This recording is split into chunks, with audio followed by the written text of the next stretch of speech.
How's it going? Corrin here. So happy to be digging into Indies Live this week.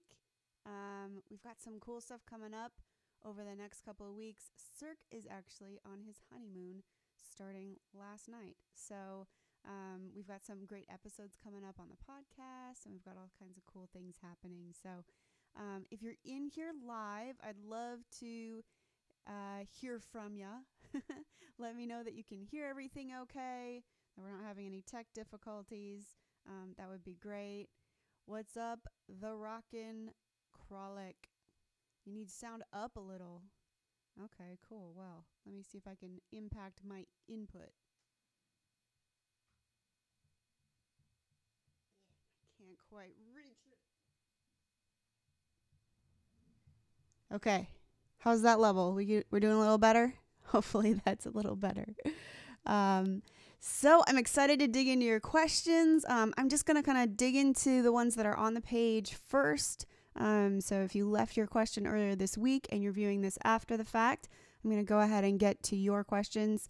And then everybody who's here live, if you want to expand upon the question or if there's anything else that you want to talk about today, I would love to. So I'm going to dig into our posted questions first.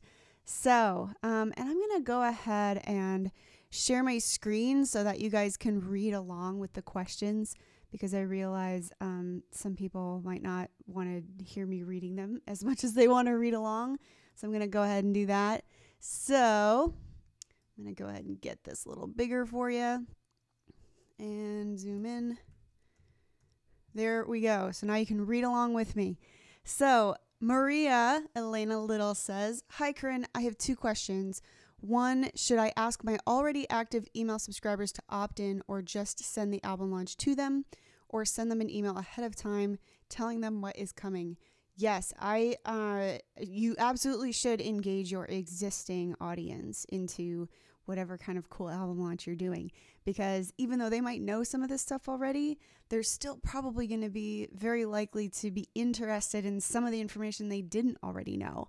So usually what I do in this situation is I will send them an invite via email, and you can do one of two things. Either you can send out the campaign and say, click this button if you want to be, brought in.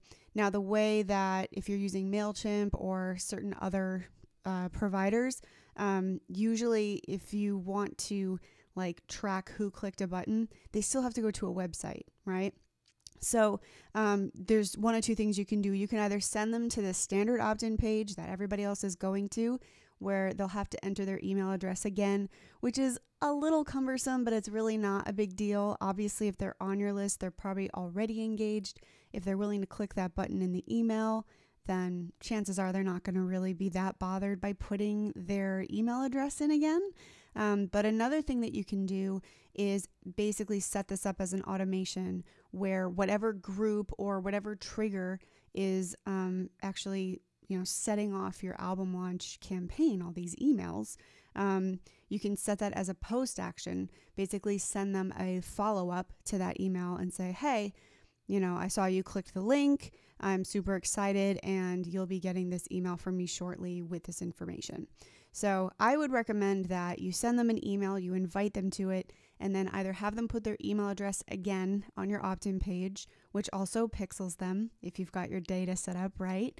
And if you'd rather just make it easy for them, then you can do it based on a trigger of them clicking a link in that email and automatically adding them to whatever that trigger is in the second email as like a post send.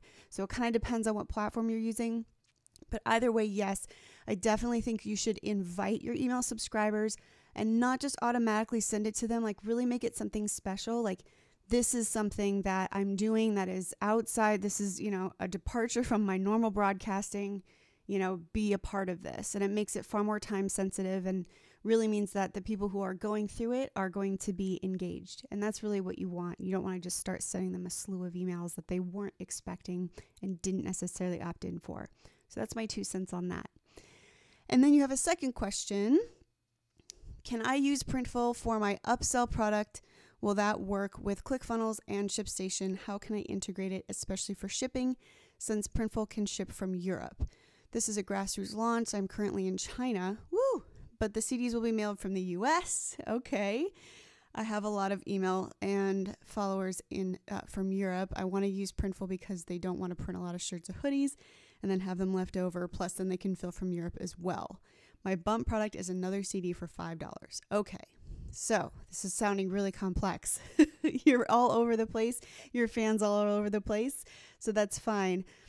Usually there's a couple of things you can do to get these orders automatically processed. If you set up your ClickFunnels and ShipStation correctly and you don't have a Shopify store, you can actually set Printful to sync to ShipStation. Now, this can be a little bit cumbersome because sometimes you have to have a SKU number attached to it. You have to make sure that all of these things that are coming out of ClickFunnels and going into ShipStation have all the information that Printful needs. You can also use Zapier to do this. And if you do happen to have a Shopify store, which it doesn't say that you do, so I wouldn't assume that you do, but for anyone else who does, Shopify and Printful talk to each other automatically, and ClickFunnels can send your orders to Shopify. So ClickFunnels ShipStation or ClickFunnels Shopify, and either of those do sync with Printful. You just have to make sure that all of the product information is in there. Worst case scenario, you can also create manual orders in Printful, or you can have ClickFunnels putting them to a Google Sheet and the Google Sheet sending to Printful. So there's a lot of different options, but basically, yes, you can use Printful for your upsell product. Obviously with on-demand, your margins are a little lower. I'm sure you're aware of that. And you're saying that you don't want to buy a bunch of them. So there's a lot of different ways to skin this cat, but I would recommend, looking at the ShipStation to Printful integration. In Printful, this is considered a manual store, and that's how you get those linked up. And Printful has a lot of really great documentation on how to get those things to happen. So that's what I would recommend for you for your upsell product. So good luck with your launch. Please do let us know how it goes, and hopefully those questions help out. All right, so I'm going to check the live chat right quick. Hi, Maria. Now you guys can see your comments in real time. You're famous. Hey, Barry. Hey, Katie. Okay, well, I'm really glad you guys are here because last time I was here, there was only one person who made it in on time. We're still trying to figure out best time. I know we've kind of moved it around a little bit. There's a couple of things that we're kind of looking at in the future to kind of help this out a little bit. But I'm really happy that you few are here. So thank you very much for coming. So, all right, now I'm going to go back to questions. Okay, JF. Hi, Corrin. Been testing a few things lately with audiences and videos and looking at the data to come up with benchmarking numbers so I know when a campaign is working for me or not. About the relevance score and the percent of the video watched. What is a good range? 8 to 10 relevance and 8 to 10% of video watched. Are we strictly going by the CPV? For 3 seconds. Okay, gotcha. So there are so many things that you can evaluate about a video view campaign. And I'm assuming that's what this is. I'm going to read it again just to make sure. Okay, so I don't know for sure if this is a fan finder campaign, which would be a video view campaign, or if this is an opt-in campaign. I'm assuming because you're talking about video percentage watch that you're talking about fan finder. So there are so many things that we evaluate about a fan finder campaign to see what's working. And probably, Cirque and I and Jack, we all kind of evaluate different things, right? So it kind of depends on how much data you are working with, right? Because we evaluate different things. If we have an agency client who's putting thousands of dollars on a video versus if we have an indie who's putting $5 a day, $10 a day on a video, sometimes we don't want to skip to more advanced factors because we may not have enough data yet. So, and I say that with this example. One of our agency clients has investors, so he's got a great budget for video view campaigns. And so we will evaluate his cost per 75-second view, or 75% view, excuse me. And that usually for him ends up being around 20 cents. So, which is a great price.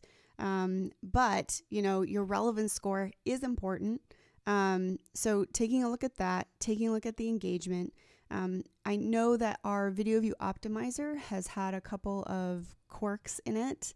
And some people have had a lot of trouble getting the right columns in there, which we've actually been trying to fix as Facebook keeps changing how they display these columns. But if I were you, I would look at your cost per 10-second view. We usually like to see those between a penny, 2 pennies, 3 pennies is acceptable, but it's starting to climb up there for the 10-second view. If you aren't already optimizing for 10-second views, you can go up to the top right of your business manager and change your view to video engagement. And there it'll give you the cost per 10-second view.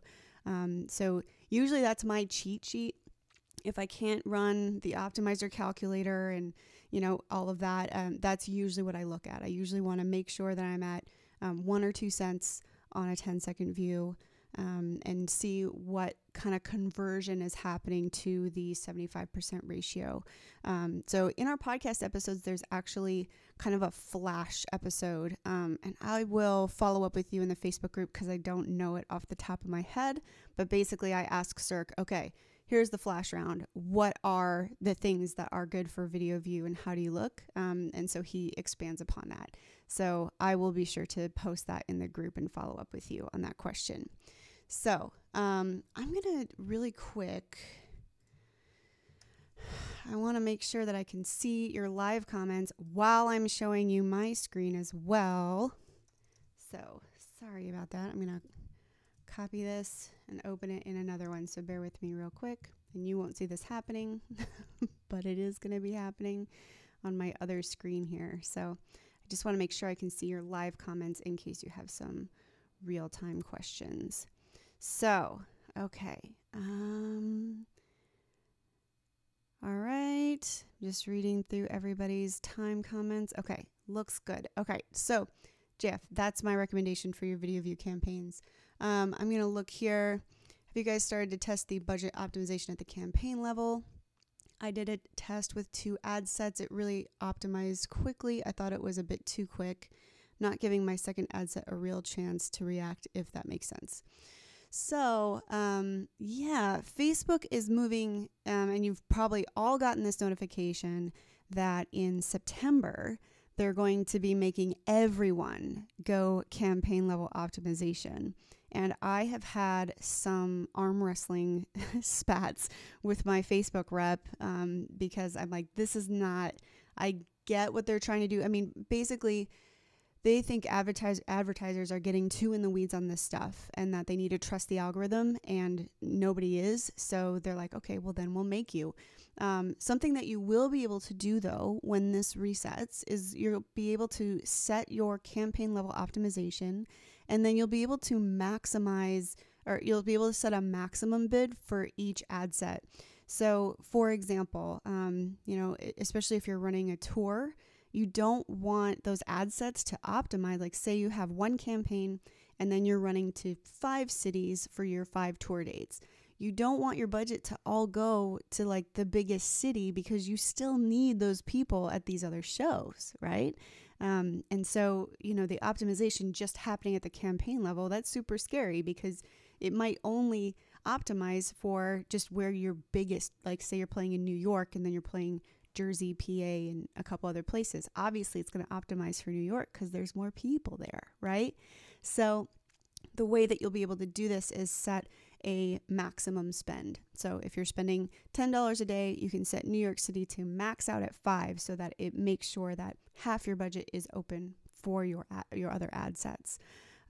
So that said, I don't love campaign level optimization for some things, and I love it for others. So for advertising tours, I don't love it because same thing that I was just saying earlier. But when it comes to, running different audiences on Fan Finder, I trust it because what I've done as far as testing this stuff is with an agency client, we set up all of these audiences. He had 10 different videos that he wanted to test against each other per these different audiences, right? So, if you're like, okay, I want to set up an ad set of, BB Rexa and friends, right? People who like BB Rexa and similar artists. And then you fed 10 videos to that audience. Facebook is going to find the one, But here's the thing to consider with campaign level optimization. And if you haven't run a lot of campaign optimization, you'll find this. It doesn't necessarily mean that it's going to optimize for one, right? It's going to evenly spread. It's going to basically look at your audience and look at your ad and say, okay, what audiences are taking the desired action the most? So whether it's a messenger ad or it's a, if it's a tour, if it's a sales conversion ad, if it's an opt-in ad, if it's a video view, Facebook is going to automatically move those things around. And it doesn't necessarily mean that it's going to stop running to everything else. It just means that, it's going to basically, select the audience that is doing the thing that you're telling Facebook you want it to do.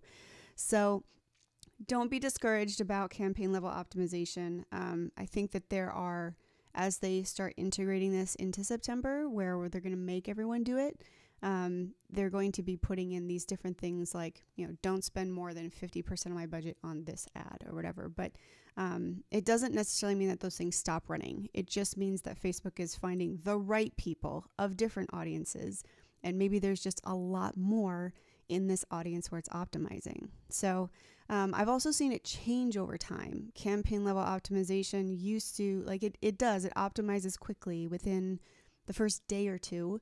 And which seems a little fast, but I've actually seen them adjust over time, right? Where, 90% of my budget was going to this ad set, and I was like, Facebook, what are you doing? And then, after about a week, it actually kind of normalized back out a little bit. So there was just more low-hanging fruit in that ad set where it put all the money. And then as it started to even out, it evened out the budget as well. So I would say, it might be a good idea for everybody to, just kind of experiment with it a little bit, because, you want to get used to it because it's coming and we're not going to have a choice anymore. So, which is also requiring us to update the Fan Finder training because there's going to be some pretty big changes that we need to implement in the systems that we teach to adjust for that. So hopefully that answers your question, JF. I think that was... Yeah. So, okay, good. That's Jeff's question. Maria has another question. I love you. One more quick question. If I follow your recommendations from the Facebook group about shirts from Printful, I can buy a nice one for $15.44. This is Bella and Canva in ocean blue with front print and back outside label. Should I charge $20 or how much? So, usually, and this is actually going to be covered in our fulfillment and we've got tons of training on merch development, design development, store development, and a real Shopify training because I know the 1 hour Shopify ground report is really quick, right? So what will be in there is what I use as a calculator. So generally, when I am setting up different products and their prices and deciding whether or not I'm going to do it, I look at my margins. And so for on demand, my goal is always to have at least 30% margin. And that kind of helps me gauge what price I can set this at. And then I think, okay, as a person, would I spend that to support a band? And, and sometimes I'll take a poll of my friends. I'm actually going to calculate what that margin is really quick. So,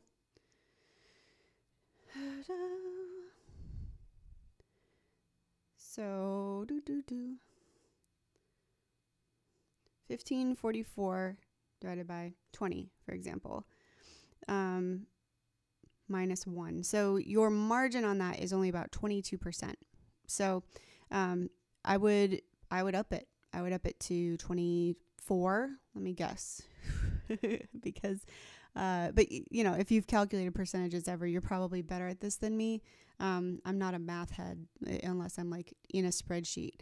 So, but that's basically how I assess that. So for on demand, I say 30% margin. I would go ahead and charge $24. I tend to round up to the nearest 5 when I'm doing live merch. So I'd charge $25 for it live if you're selling on-demand stuff from a tablet or something in a live show. But online, I like to not try to hit those average 5 markers because everybody's just kind of blasé about that. And so if I can give them $1 off, I will. So for example, if we did 1544 divided by 24, that's putting you at a much better margin. That's putting you at a 40% margin. So that's, you know, between that, you know, $22 and $24 range is probably what I'd say for that shirt. Those multi-surface printing though, that'll kill you, you know, so really take a look and see if, you know, that back outside label, you know, you're probably talking about this on the nape of their neck. Like, is that worth it? Because, it's costing you another, you know, $2.50 or $3.50, something like that. So, you know, is that worth it? To, you know, when you could probably charge $24 just for the shirt with a front print, you know? So those are the decisions you have to make. But yeah, that's what I would recommend. I'd recommend moving it to the 22 to 24 level. Don't feel pressure to put it at even $5 mark. Okay, Katie. This is going to sound really basic.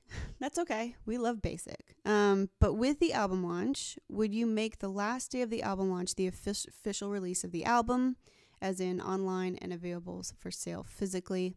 I'm not sure how I've managed to miss this in the training. I'm currently trying to pin down an album release date and need to take this into consideration. Okay, so there's a lot of different ways. There's no right or wrong answer to this. Okay, so we have one of our agency clients, Dave Pettigrew, who's actually going to be on the next podcast episode. He did an album launch. He started it, I think it was April of last year he started it. And that album has been kind of leaking singles on Spotify and isn't even out yet. And he's already sold tons of copies online, direct through, you know, his Facebook ads, as well as through his album launch. His album launch turned evergreen, and he still hadn't released this album. So I think he's actually going to be releasing it next month, but it will have been out for a year before he even officially released it, right? So, you know, also we have people who are running the album launch after their album comes out. Now that can work, because it's still new to all of these new people that are coming into your funnel. But it's not necessarily quite as tempting because they are not getting access to music that, you know, hasn't been released yet, that nobody's heard. That's a really cool thing to be able to say. So yeah, I mean, that's something that you really just have to kind of decide for yourself. Like I said, there's no right or wrong answer. When I did an album launch for my record Gilded, and actually I did an album launch that was for that record Gilded and my EP, which came out February of last year. The album was out and the EP was out, and I was like, yeah, but you're also getting all this behind the scenes content. And I wrapped up both of these albums in like a 5-day kind of launch. And people really liked that, you know, because it was a lot of B-roll. It was a lot of me talking about why I wrote a certain song. There were live versions of the songs, and videos of them, and, you know, all of that stuff. So really, it doesn't necessarily matter when your launch date is compared to your release date. Really, like, just the content of the album launch needs to be supportive of whatever your decision is, right? So if you're doing an album launch and that's after your album's out, you should probably have some live versions in there. You should have some acoustic versions. Maybe you can throw them some demos, like, you know, some before and after, right? Because then you're still giving them context that they wouldn't have otherwise, just because they've heard the album on Spotify or whatever. And, you know, but like I said, there's no right or wrong answer. You really can do either of those. So I think I'm going to go ahead and refresh my screen just to make sure that I'm not missing any comments. And then if you guys have any questions, we still have time. Oh, I don't need to play that, I guess. Great. James has 4 questions. You're not cheating. It's fine. We're here. It's all good. All right. So James, question number 1. From your experience, have you got any big do's or don'ts on the layout of your album launch pages? For example, should the song come at the top before any bonus content? Okay. I don't think that it's the same thing. There's no right or wrong answer necessarily. I do think that in the same way that we do make choices about what's above the fold for the opt-in page and for all these other things, I do think there needs to be something captivating up there. And if you put the song there, like, yeah, that's definitely some immediate gratification, but also they may not necessarily scroll any further, right? So for my album launch, I basically at the top had a menu of because I covered multiple songs per day, I did 4 or 5 songs. I would bundle 4 or 5 songs in a day. So at the top, it was like, here's what we're talking about here. The email had a teaser in it. The top of the page had a teaser in it, where it was kind of like a little bit of a trailer, right? Where it's like, you'll never know what, like the same thing we do for headlines. Like, you won't believe what happens when this, right? And then people were more engaged. If you only have one song, then I think it could be good to put it in 2 columns, have like a photo that is captivating enough where they might scroll down a little bit, have some text next to that photo, which I guess, am I this way? Yeah, I don't know how it projects, but when basically have like a photo on the left and script on the right, and then like the audio in that column under the text on the right, or something like that, where it's kind of all in one little module, but still requires more than them just clicking the play button at the top of the page, because you really want to keep encouraging engagement throughout the album launch. We can't really just call it a day because we got permission to, email them for the album launch. We still need to keep them in it. That's actually a really big challenge, is keeping them caring about the album launch the whole way through. So that's something to consider when you're building your pages. Okay. Has any type of bonus content from the album launch received particularly good response, feedback from fans in the past, particularly thinking about like videos talking about the song versus music videos versus written copy, lyrics, or is it all about variety? Yeah, so it really, same thing. I think it's good to have a variety, like with mine and with some of the other ones we've built for agency clients. We had some behind the scenes stuff. If they had music videos, we had B-roll that they just happened to be shooting during their music video. They had somebody on the side just kind of capturing not even great video, just something that kind of showed the process, right? So there was a little bit like behind the music kind of moment there with that. There are other songs where we would record, kind of stories about it, just anecdotes, just horizontal phone selfie kind of stuff. There were, like I said, for Katie's question as well, like live versions, if they were songs that we had played live, or acoustic performances, which are pretty easy to shoot.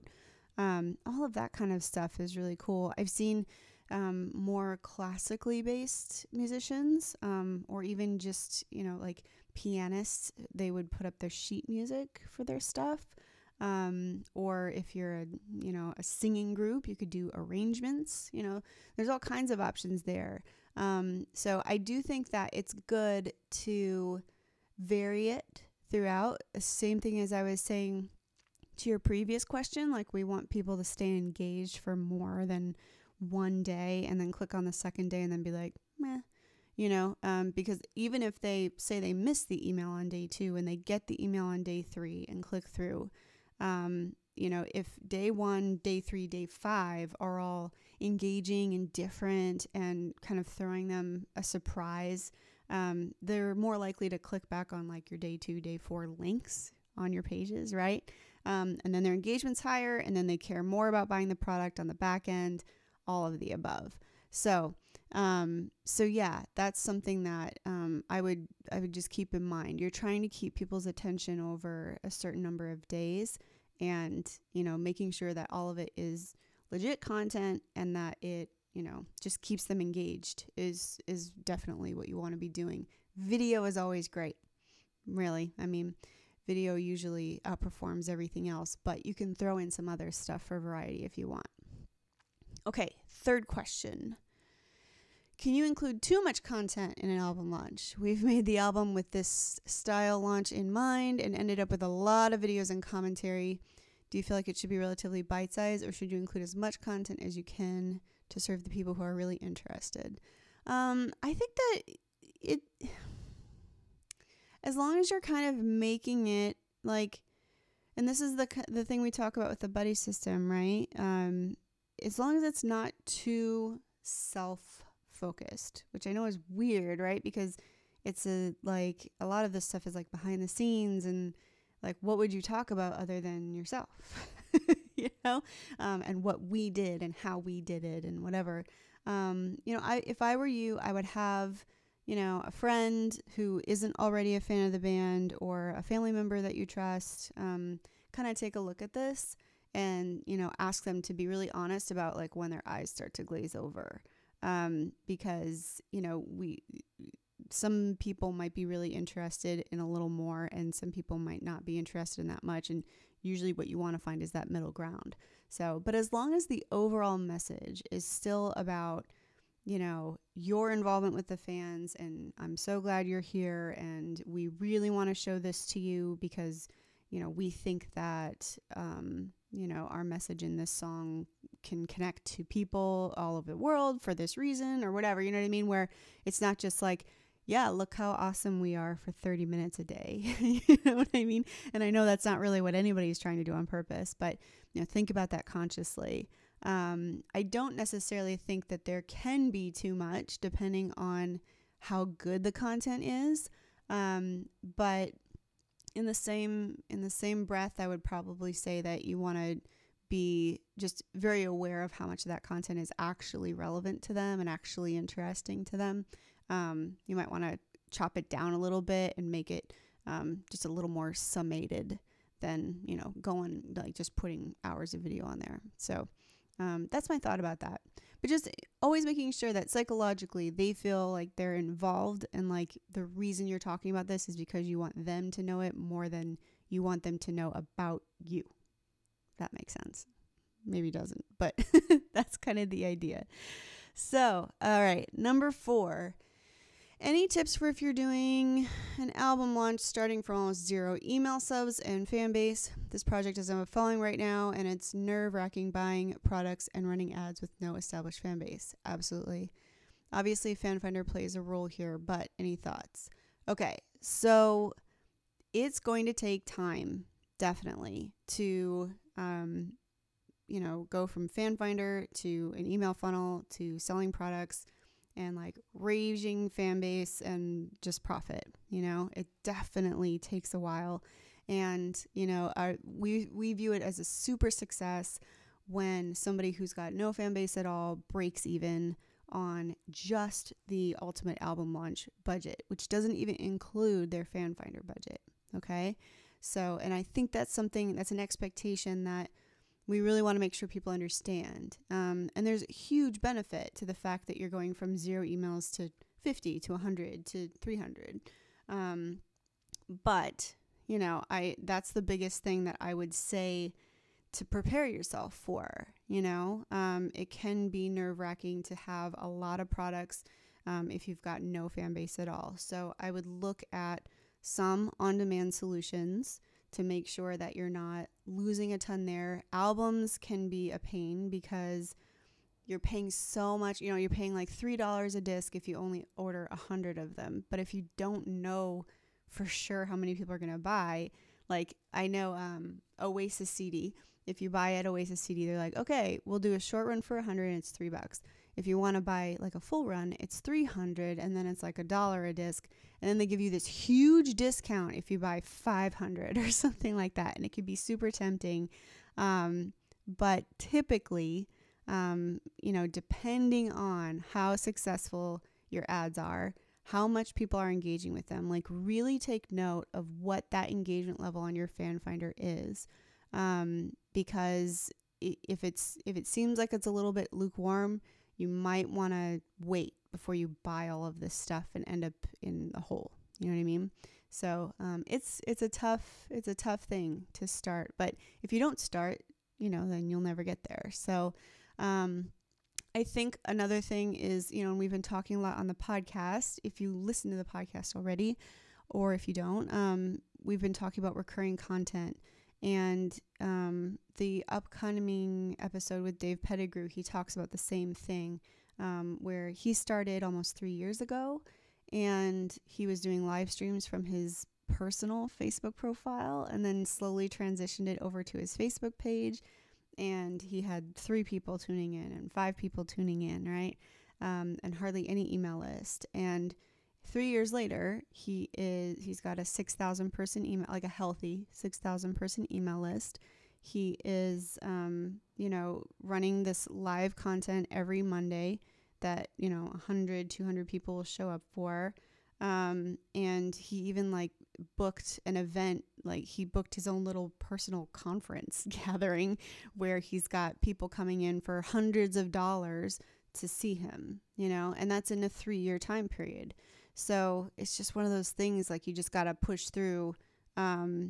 If you're, feeling afraid about your album launch, that's normal. Just really kind of, evaluate how things are going along the way. And if something seems to be not working, don't just push through and do it anyway. You need to get good fan finder reactions and good opt-ins, right? If you try to push ahead, even though you only got 10 opt-ins on your ads, it's not going to do, it's not going to do what you want it to do.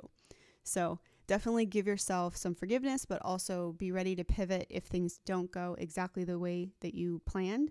Come in here to live Q&A and be like, yo, I put up this ad, it's not working, or I put up this page and it's not working, I'm not getting opt-ins, whatever it is, we're here every single week to help you out. So be sure to let us know, and ask the group as well. There's so many indies who have succeeded, but not just because it came on the first try, and they definitely had to figure it out along the way. And they, everybody's really great in that group of helping each other. So yeah, my tips would be to manage your expectations, but also to, know that it's quite possible, and, everything is, it just grows and grows and grows on itself as long as you're just consistent and keep pushing. So those are my thoughts on that. Hopefully that was enough positive with reality mixed together. I just know I have been doing this for, I've had a music career for almost 10 years now, and it has taken me forever, just forever to do this stuff. And, my fan base and has, ebbed and flowed all the way. But I still, as much as I love working with Indiepreneur, I'm making a living off my music still. And, that's definitely, it just takes time, and perseverance. So it looks like I've got everybody's questions. So we've got some more time if you have any live questions. Obviously there's a delay. So I might not see your question the instant you type it in. I'm going to go back and scroll through everybody's comments here. So, all right, let me see. Okay. 3 a.m. in China. Oh my gosh, Maria. That sounds killer. If I'm up at 3 a.m., it's because I'm still up. Okay. Okay, JF, you're rockin' Krolic. Rockin' Krolic? Is that set? You tell me know if I said that right. Good to link because I see your page in the group all the time, and I didn't realize that it's you. So good to know. Katie. Okay, good. Katie, I'm glad that answered your question. That's what we're here for. That's what I want to happen. Okay, bye, Barry, even though I'm sure you're gone by now. James. Okay. Yeah, glad to hear that that's helpful. Yeah, I think that's the hardest thing is that, you know, as much as we have a formula, right? There is no formula. And I think everybody, like, that's what marketing is now, right? You want to lose weight, you want to look younger, you want to be a musician, you want to make a career in whatever, like, that's what every ad is. It's trying to identify, what's your problem and here's how we fix it, right? And everybody supposedly has a formula, and in reality, none of them work alone, right? So I think that's the hardest thing is that, the album launch is an incredible, as close to a formula as you can do, right? Fan Finder with the album launch using email and ManyChat is it's as fail-safe as things get. But, there's just so many things that you have to learn. You're getting your tech awareness of how ads work and how all these things work. So I get that it's daunting and you gotta power through, man. That's definitely the only way to get there.